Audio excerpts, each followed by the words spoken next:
all about video games for the next hour and a half on BBC Radio Lincolnshire. And we start by meeting a man who is passionate about all things Nintendo Switch. I think that's a fair way of introducing you, Chris Brandrick. Is that right? It certainly is, yeah. Good, that's all right then. First off, Chris, just tell me a little bit about where gaming started for you and where your passion for games started. Okay, probably a fair while back then. Early 90s, I want to say, around 92, 93, I think. I was gifted a Super Nintendo entertainment system from a neighbor, and ever since then I've kind of had a love affair with Nintendo, I guess. And that, I guess that does come from that being your first console. You have that affinity with that company. Yeah, I think so, and just the kind of quality of the titles on there really spoke to me, and ever since then I've just always bought their consoles, and their games have just always really shone through to what I think is quality. And what do you remember playing on that Super Nintendo back in the day? It wasn't, I mean, I remember playing things like Star Fox and Super Mario World, and those are the ones people remember.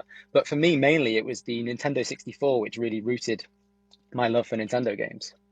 And what did you play on that?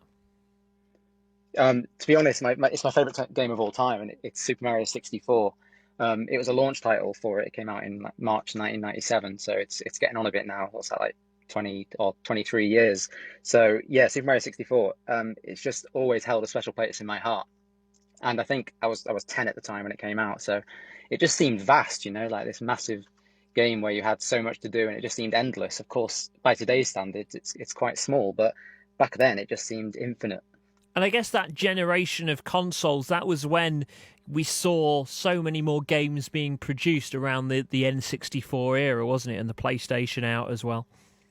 Yeah, it was a really kind of changing time for the industry. The landscape changed dramatically, and it got really competitive with the introduction of Sony into the market. But in terms of Super Mario 64, it became a kind of a hugely influential game in just regards to its impact in what it did in the terms of 3D game design. And I think that's kind of why it's stuck and endeared in a lot of people's minds, not just my own, as like an all-time great. Do you still have your N64? I certainly do. I haven't checked it works in a long time, but yeah, I've still got it up in the attic along with loads of other old consoles. Good. I think that's always an interesting thing, because some people will get rid of whatever they've got and move on to the next one, and some people do like to keep them. Obviously, you're someone who does like to keep what you end up playing on. Yeah, I mean, there are certain things I've got rid of over the years, and you end up regretting it and things like that. If you can afford the space, I mean, I don't want to sound like a hoarder, but hold on to your gaming stuff, because it's worth having, and it's always worth pulling it out like 20 years later and just going back and seeing how it held up. And I mean, honestly, some games don't hold up, do they? But Super Mario 64 has. Certainly, and that leads us on to what you do now and the work you do with Switch Weekly. Tell us a little bit about what Switch Weekly is and how that idea came about. Okay, sure. Yeah, it started off in 2016, and it's basically an email newsletter which sends out a weekly digest of everything you need to know about the Nintendo Switch and a list of whatever games are coming out in the next 7 days. So I've been doing it for over 3 years now, and I was doing it from before the actual console came out. So that's what it is in a nutshell, yeah. And why did you decide to do it? What was it that made you think that this was something that gamers wanted? Was it something that you felt you would enjoy if you was not on the other side of it, I guess? Well, that's it. I mean, I think most people create things that they want to see and then put out into the world. But in actuality, my day job is working in email newsletters. So I kind of saw that I enjoy my day job, obviously, and now I want to do this thing about something I'm passionate about as well in terms of another space. So marrying the two is perfect. And what do you put in the newsletter each week?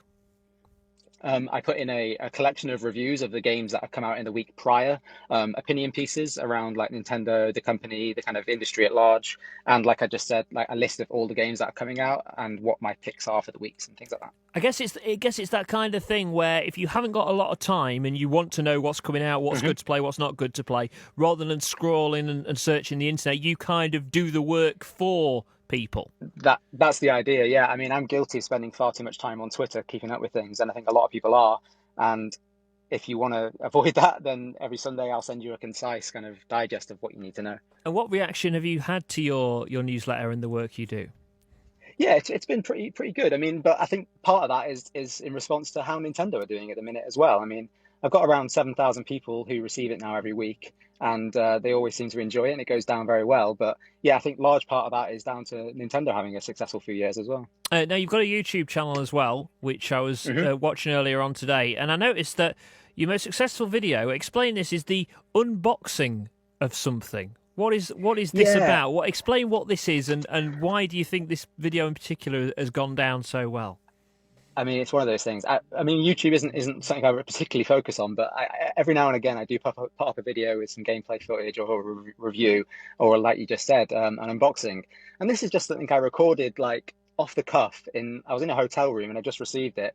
So I did like 5 minutes to video saying, "Oh, I've just got this case from a Nintendo Switch." It's not particularly exciting, but it's practical, and I think that's what resonates, doesn't it? It was short to the point and showing people what this product was, I guess. And that's why people seem to like it, and people enjoy what you do on YouTube as well. As for the Nintendo Switch, I remember having a Nintendo Wii. That was the last Nintendo console that Right. I played, which was certainly a big step forward in game consoles and Yeah. being different. What's the Switch like compared to the Wii, which many people would have had? I think the Wii and the Switch have kind of a lot in common in a way in terms of their approach to things. I mean, the Wii came out in 2006 and it really did change things. It opened up gaming to a lot more people that wouldn't traditionally play them. And after that came the Wii U, which didn't do so great. I mean, it sold around 13 million units all in. And the Switch now is at around 55 million. And I think the Wii and the Switch kind of have that thing that Nintendo has at its heart. You know, they're known for their kind of brave, idiosyncratic way of kind of carving their own path and doing things a little bit different. And the Switch is definitely that. If you compare it to, say, the Xbox or the PlayStation, you know, it's this hybrid thing where you can plug it into your telly or take it on the go, sorry. And I think that really resonated with people because it's just something that they hadn't seen before.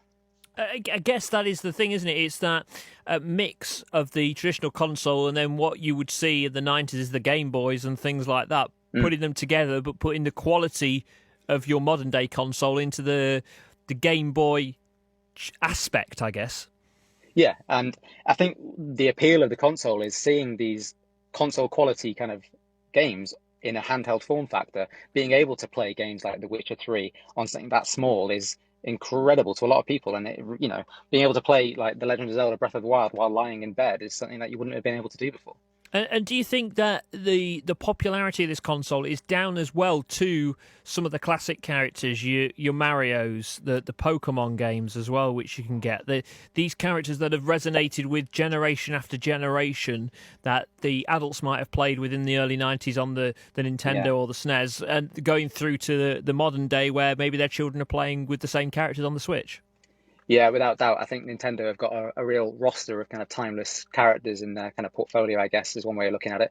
And that is always why you buy a Nintendo console, you know. Yes, you can have a selection of like third party, other companies putting their games out on the machine, but you buy a Nintendo console to play Nintendo games like you said, like The Legend of Zelda, Pokemon, Smash Brothers, and Animal Crossing, obviously, of course. So, if anybody is going to pick up a Switch tomorrow, what game would you Hmm. recommend they get with it? Because it's always a difficulty. There's so much choice nowadays as to what games you might want to play. What would you recommend they go and play? Yeah, there certainly is. There's over 3,000 games on the Switch, so you've definitely got plenty of choice. But in terms of what people seem to be playing right now, Animal Crossing New Horizons is definitely kind of the game of the moment, you know. It seems to offer this slice of escapism during lockdown that seems to have really, really resonated with people, and loads of people have flocked to it. Um, so that is definitely the top pick. But in terms of what else is on the console, outside of like Nintendo, well, another Nintendo game that's definitely worth picking up is Ring Fit Adventure, and this is a new one for the Switch, which is an exercise game, and it uses the controllers in like a workout ring, and you push it together, and it really does get you sweating and really pushes you hard. But beyond that, there is tons and tons of really, really great indie games on the Switch, things like Hollow Knight, Golf Story, Ape Out. There's a huge library.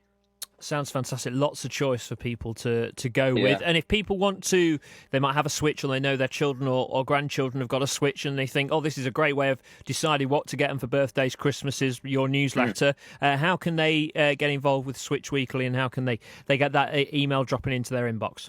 Yeah, okay. Just head to switchweekly.com and you can sign up there. It's really, really easy. You just get one email every week, nothing more, nothing less, and it tells you all the games that are coming out and my kind of picks and recommendations for what you need to know. Fantastic. Great to have you on the show, Chris. Thank you very much. There we go. That's Chris Brandrick, editor of Switch Weekly. Chris based here in Lincolnshire.